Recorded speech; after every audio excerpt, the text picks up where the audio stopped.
Luar biasa. Ini sosok yang akan tampil sebagai Kitongpung Kakanyong sebentar lagi ini. Luar biasa sekali prestasi maupun pencapaiannya, apalagi karisma beliau ya sejak masuk ruangan ini begitu luar biasa. Dan saya yakin akan lebih luar biasa lagi, akan nular luar biasanya setelah kita mendengar isi pikiran beliau yang akan dibagi kepada kita sekalian dalam kuliah umum berikut ini. Kita sambut dengan tepuk tangan yang meriah untuk Kakak AHY tampil di depan untuk memberikan kuliah umum, mempersiapkan generasi unggul bangsa menuju Indonesia Emas 2045.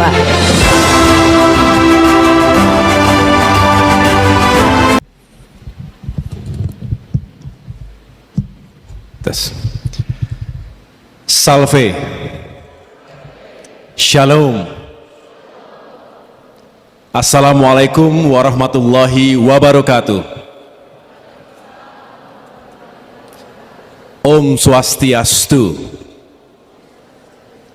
Namo Buddhaya, Salam Kebajikan. Masih semangat semuanya? Alhamdulillahirabbil alamin. Puji Tuhan, puji syukur, marilah kita memanjatkan kehadirat Tuhan yang Maha Kuasa. Karena hari ini kita semua diberikan kesehatan, kekuatan dan kebersamaan untuk menghadiri sebuah pertemuan yang semoga membawa keberkahan dan juga manfaat untuk kita semua.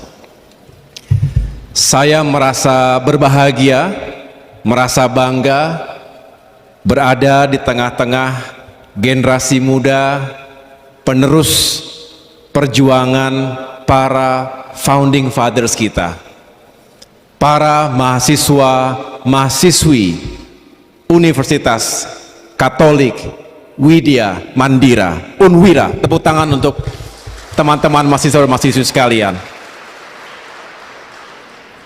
Saya tentu mengucapkan terima kasih dan penghargaan yang setinggi-tingginya kepada yang sama-sama kita hormati dan banggakan, Pater Dr. Philippus Tule, Rektor Universitas Katolik Widya Mandira. Tepuk tangan untuk Bapak Rektor.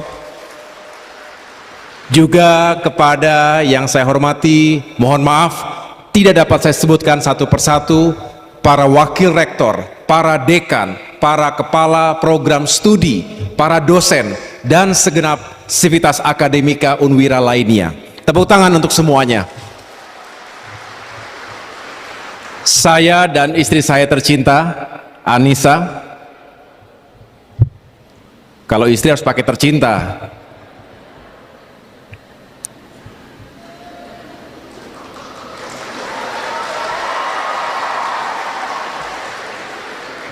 Kami berdua begitu takjub dengan keindahan alam Nusa Tenggara Timur.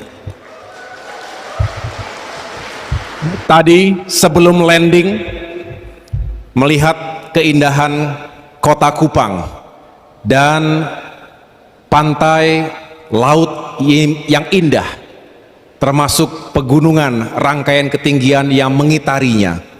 Sungguh besar karunia Tuhan yang Maha Kuasa.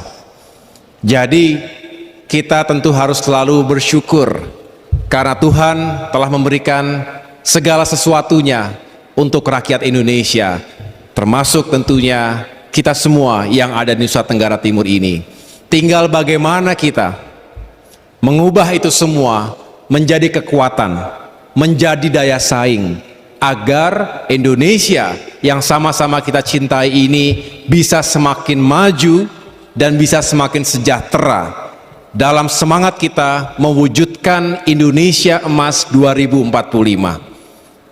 Kita bisa, dan bersama kita bisa. Saya juga ingin memperkenalkan sejumlah wakil rakyat yang hadir bersama-sama saya. Yang pertama, putra putri terbaik kebanggaan Nusa Tenggara Timur, yaitu Bung atau kakak jadinya di sini, Beni Kabur Harman, anggota DPR RI dari Komisi 3, beserta istri tentunya, boleh juga berdiri.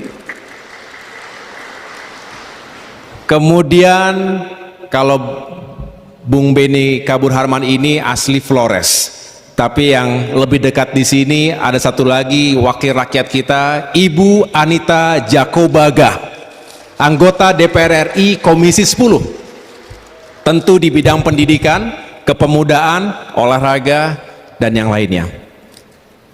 Tidak cukup 2, saya tambah 2 lagi dari Jakarta. Langsung saya import dari Aceh, Bung Teguh Rifki Harsha, Wakil Ketua Komisi 1, Pertahanan, Intelligence, Komunikasi, dan juga Luar Negeri, beserta istri, ya, Mbak Dinda. Kemudian ada, karena dari Jawa Barat, panggilannya Kang Herman Hairon, anggota DPR RI dari Komisi 6. Lalu yang menjadi tuan rumah dalam kunjungan kali ini tidak lain dan tentunya akrab dengan keluarga besar Unwira, yaitu Bung Leonardus Lelo. Lelo 14 tahun menjadi dosen, sekarang menjadi politisi DPRD Provinsi Nusa Tenggara Timur. Bapak Ibu yang saya cintai dan banggakan, Pak Rektor, supaya tidak terlalu jauh jaraknya, boleh nggak saya sambil jalan-jalan ke situ? Supaya lebih dekat dengan mahasiswa-mahasiswi, boleh ya?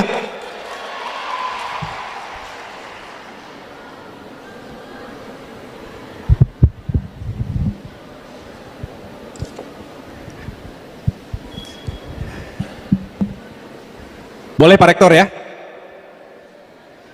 Ya. Saya lihat luar biasa nih adik-adik mahasiswa-mahasiswi ini. Ini program S1 ya berarti ya? Ada fakultas ekonomi di sini. Angkat tangan, ekonomi mana ekonomi? Oke, tepuk tangan untuk ekonomi. FISIP mana FISIP? Wah. Ini pada mau jadi politisi semua nanti? Enggak semua ya, tapi senang dengan politik pastinya ya. Teknologi, ada teknologi di sini? Oh enggak ada ya, beda kampus ya. Yang di sini apa aja Pak? Teknik, teknik. Oh ada di belakang. MIPA. Campur-campur ya. Baik, saya ingin menggunakan waktu yang berharga ini. Terus terang ini adalah pertama kalinya saya menyampaikan kuliah umum di sebuah universitas di Nusa Tenggara Timur. Ini yang pertama Pak Rektor. Ini yang pertama, tapi mudah-mudahan bukan menjadi pertemuan yang terakhir, tetapi menjadi awal kebersamaan kita semuanya. Silaturahmi, dialog, diskusi harus menjadi keseharian kita. Karena Indonesia, sebuah negara besar, 270 juta penduduknya, negara demokrasi ketiga terbesar di dunia yang membutuhkan kita semua, energi, pikiran, dan tentunya gagasan terbaik dari kita. Saya ingin menyampaikan sebuah tema besar. Bagaimana kita semua menyiapkan generasi unggul bangsa menuju menyongsong Indonesia Emas 2045. Tadi Pak Rektor sudah menyampaikan apa itu Indonesia Emas 2045, mengapa kita perlu menuju visi besar itu. Dan tadi juga sudah disampaikan bahwa visi Unwira menjadi yang unggul, menjadi yang inovatif, menjadi yang kreatif, menjadi yang berwawasan global, tetapi tetap mengakar pada jati diri bangsa. Betul Pak Rektor? Ini juga yang harus selalu kita bangun. Saya yakin kalau visi Unwira sudah seperti itu, pasti mahasiswi-mahasiswanya akan menjadi generasi muda yang juga unggul dan hebat. Tinggal bagaimana kita sekarang mempersiapkan itu bersama-sama. Saya ingin melanjutkan, sedikit bercerita. Belum lama ini, saya baru beberapa hari yang lalu, baru kembali dari Australia.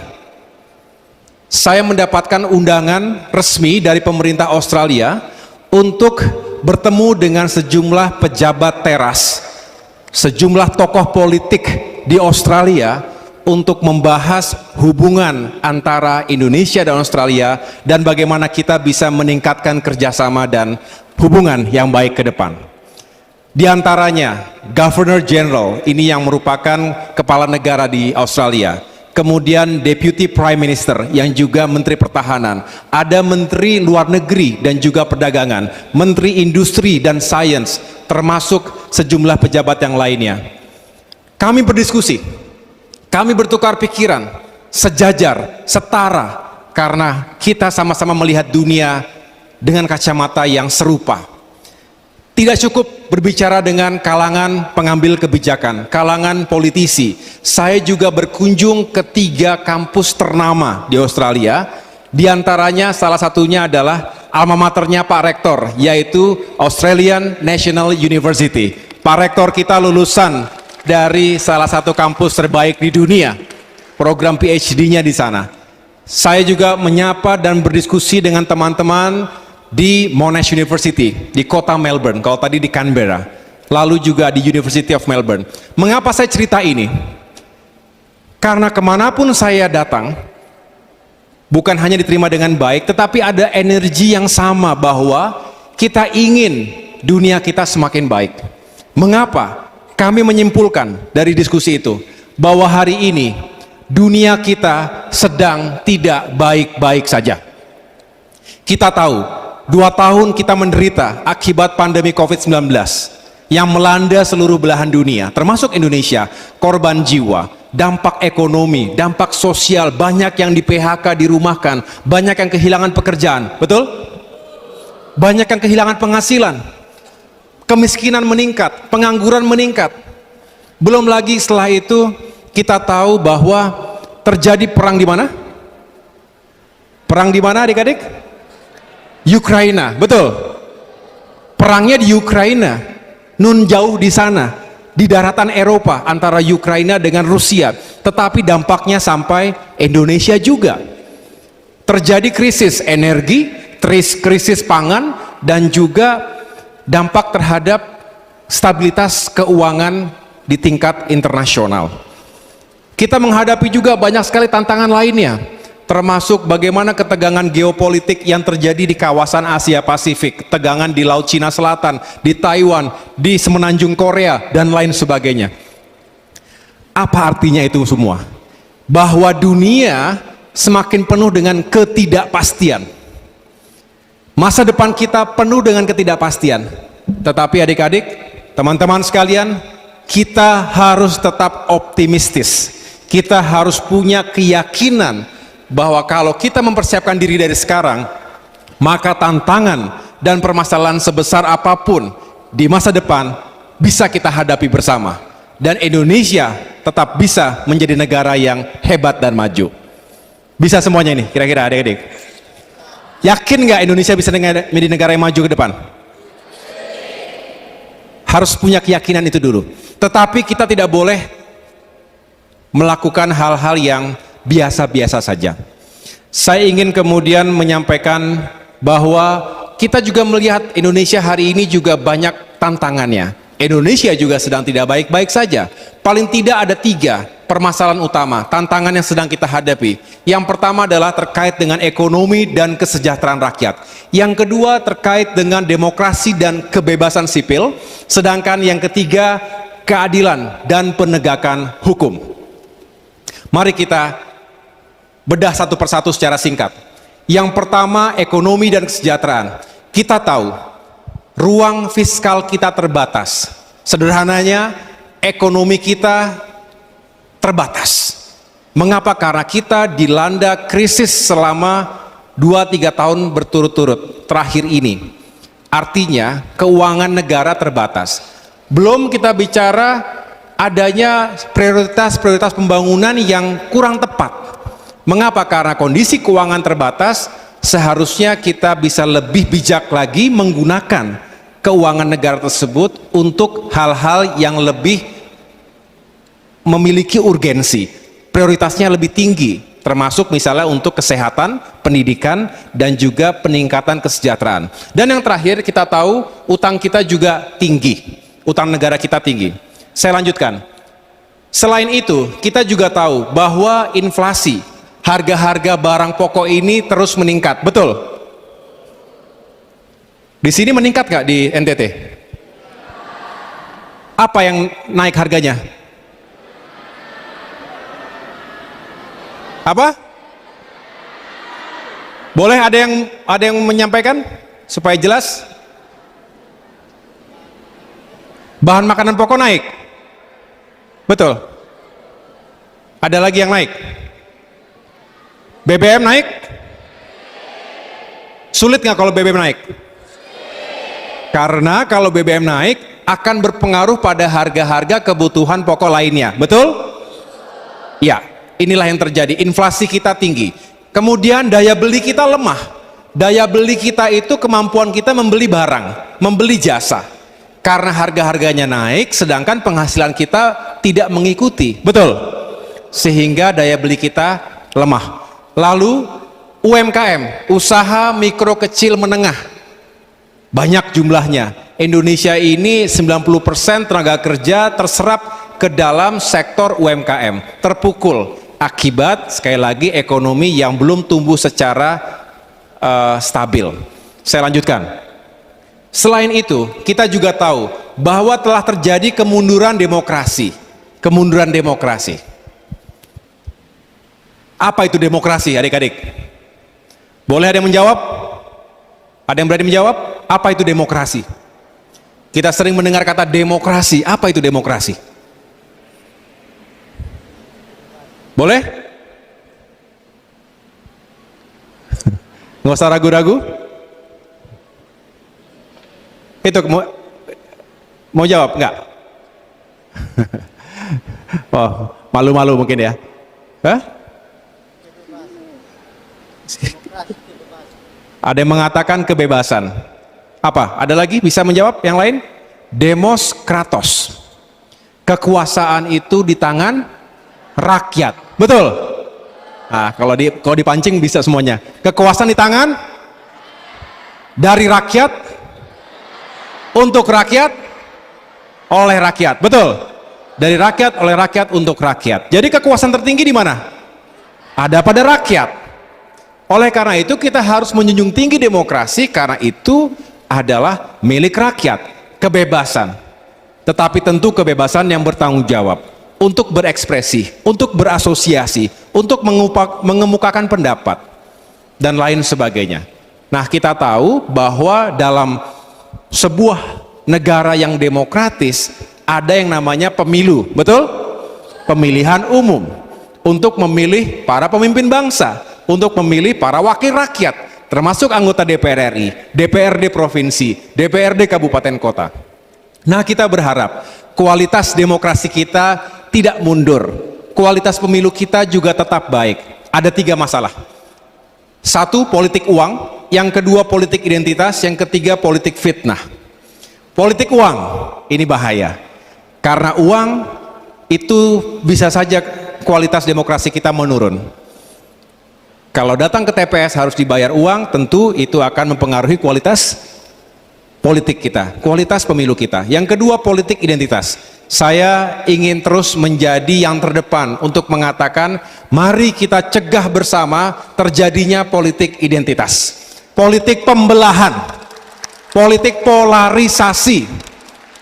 Saya senang tadi Pak Rektor, sambil saya diterima di rektorat, di kantor beliau yang begitu indah pemandangannya, melihat laut, menyampaikan bahwa memang salah satu upaya besar bersama kita adalah menjadikan negara kita menjadi negara yang semakin beradab.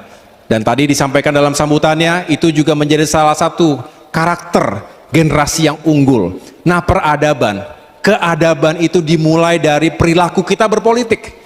Kalau kita rukun, kita bersatu, maka kita akan menuju peradaban yang tinggi. Sebaliknya, kalau kita terpecah belah hanya karena politik perbedaan identitas, maka kita akan mundur ke belakang.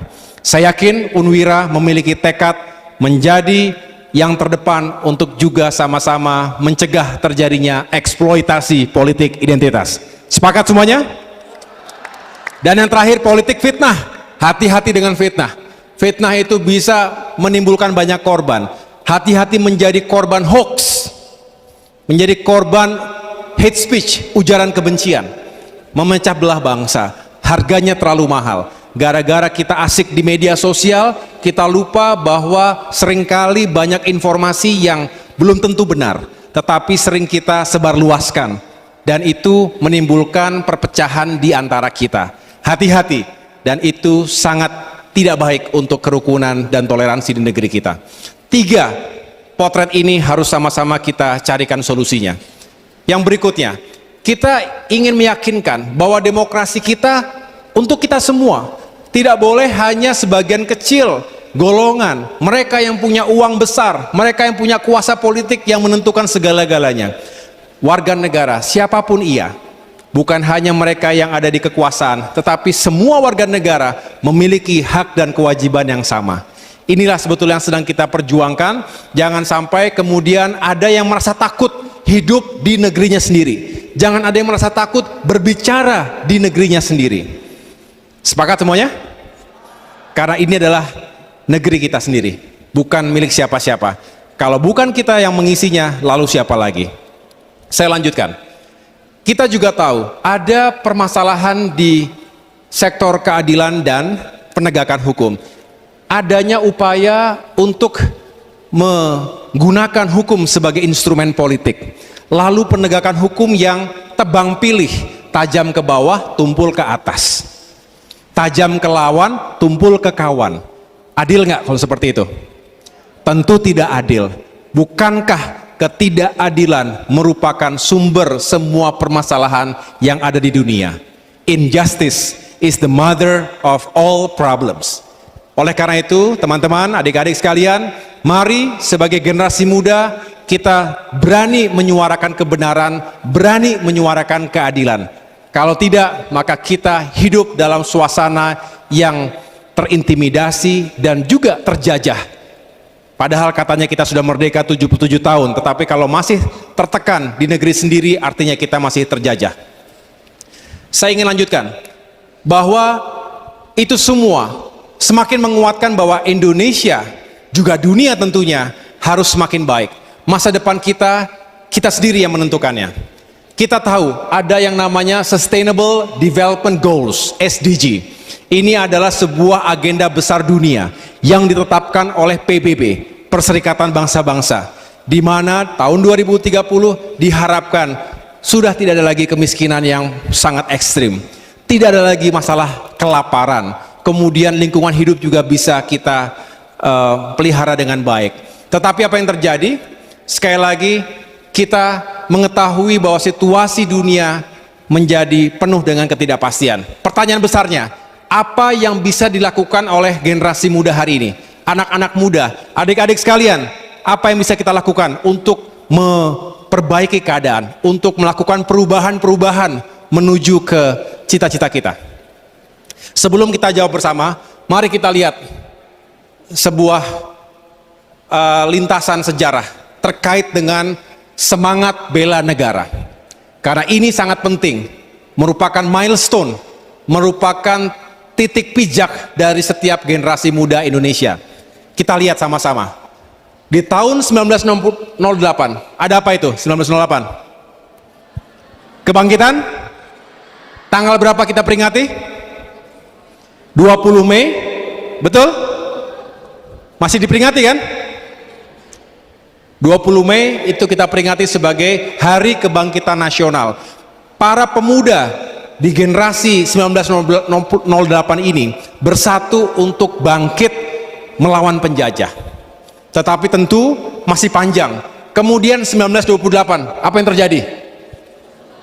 Sumpah Pemuda. Para pemuda-pemudi berkumpul dari berbagai wilayah Indonesia, mendeklarasikan, mengikrarkan, bersumpah bahwa hanya ada satu Indonesia. Betul?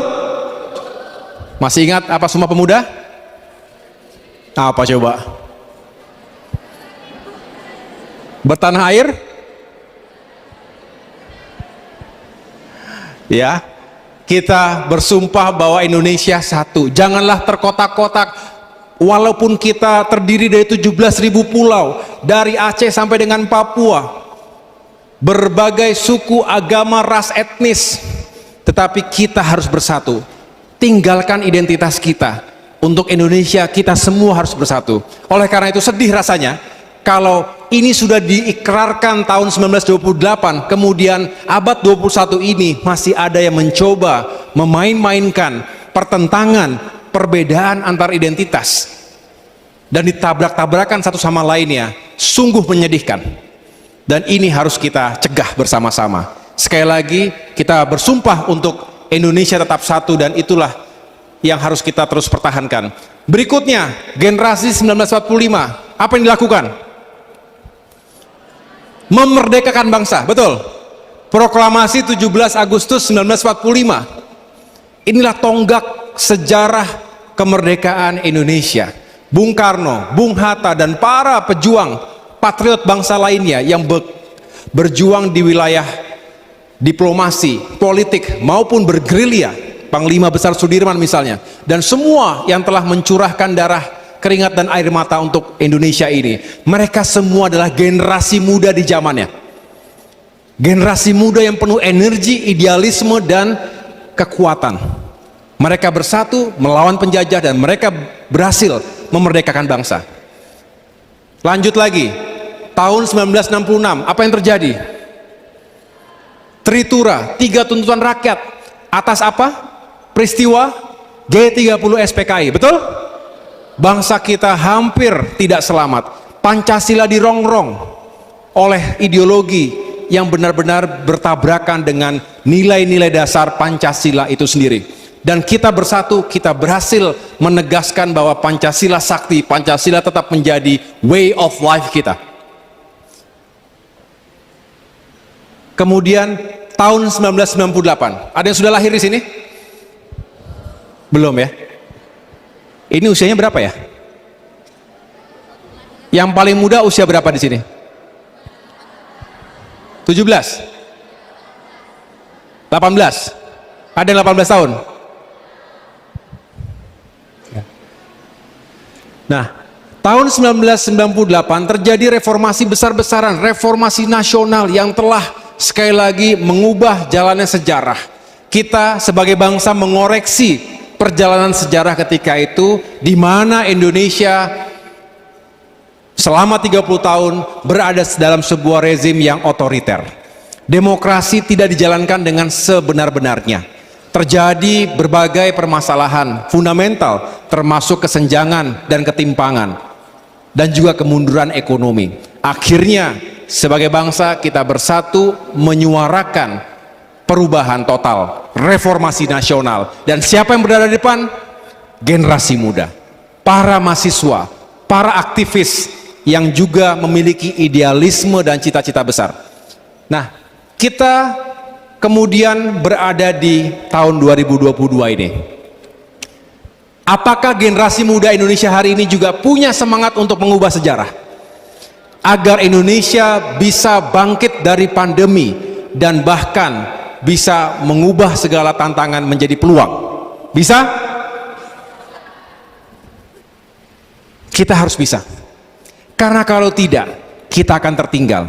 Tadi Pak Rektor menyampaikan kemajuan zaman itu tidak bisa dihentikan, tidak bisa ditunda-tunda.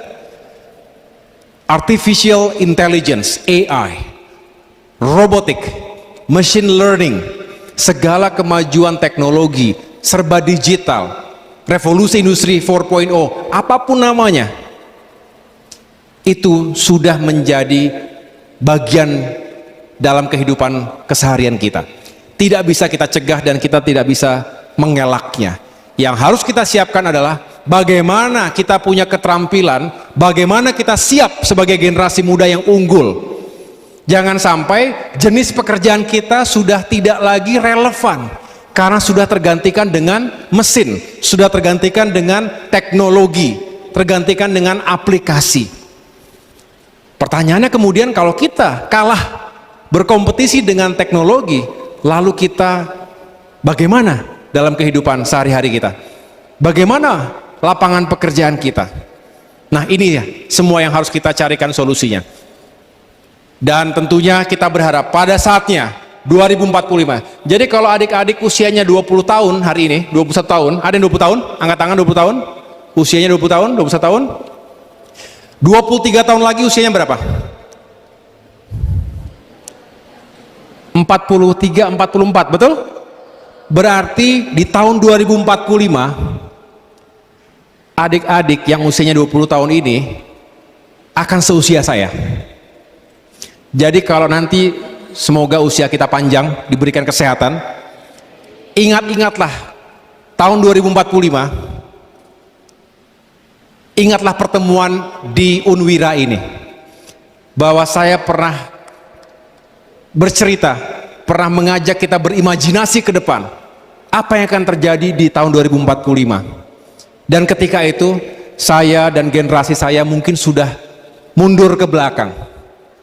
Adik-adiklah usianya 40-an yang begitu energik, begitu penuh dengan gagasan dan visi, yang akan memimpin dan mengawaki negeri kita, memimpin kita semuanya. Generasi saya sudah mundur ke belakang, sudah harus mundur ke belakang, memberikan jalan kepada yang lebih muda, memberikan kesempatan bagi mereka yang ingin berkarya. Itulah semangat dari lintas generasi. Kepemimpinan tidak bisa hanya 1-2 periode, tetapi harus lintas generasi.